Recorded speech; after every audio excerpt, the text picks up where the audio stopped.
نحمدہ و نصلی علی رسول الکریم۔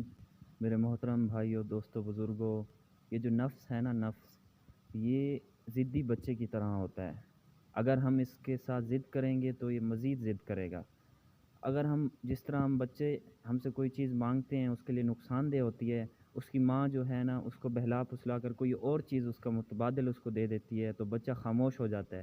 اسی طرح اگر ہم نفس کو اس کا متبادل یعنی ایک وہ طلب کر رہا ہے، گناہ کی طرف طلب کر رہا ہے، ہم اس کو کسی اور طرف لگائیں گے، اس کے جو طلب تھی نا اس کو کسی اور طرف موڑ دیں گے تو وہ رک جائے گا۔ اگر ہم اس کے ساتھ ضد کریں گے تو وہ بھی ضد پر اڑا رہے گا۔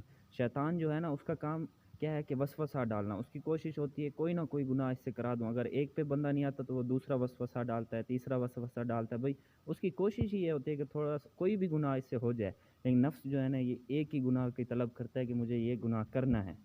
تو کوشش کرنی ہے کہ اس کو نا پہلا طریقہ یہ ہے کہ اس کو بہلانا ہے، بھئی ٹالنا ہے، ٹالتے رہنا، بھئی پھر دیکھیں گے، کسی اور کام میں لگا دینا۔ دوسرا طریقہ اس کا کیا ہے کہ اس کو بھوکا رکھنا ہے۔ جب ہم پیٹ بھر کے کھانا کھا لیں گے تو نفس کبھی ہو جائے گا، نفس گناہوں کی طرف مائل ہوگا۔ اور جو تیسرا طریقہ ہے نفس کو کنٹرول کرنے کا، اور سب سے بہتر جو طریقہ ہے اس کا طریقہ یہ کہ نفس لذت چاہتا ہے۔ نفس کی جو خوراک ہے نا وہ لذات ہے، خواہشات کی تکمیل ہے۔ تو ہمیں چاہیے کہ جس طرح ہم اس کو گناہوں کی لذت دیتے ہیں، اسی طرح ہم اس کی لذات کو چینج کریں کہ اس کو قرآن پاک کی تلاوت میں لگائیں، اس کو نمازوں میں لگائیں، اس کو ذکر کی لذت میں لگائیں، اس کو دعا مانگنے میں لگائیں۔ تو جب ان لذات سے وہ آشنا ہوگا تو انشاءاللہ العزیز وہ دوسری لذات کو خود بخود چھوڑ دے گا۔ تو اللہ جل شانہ ہم سب کو عمل کی توفیق عطا فرمائے۔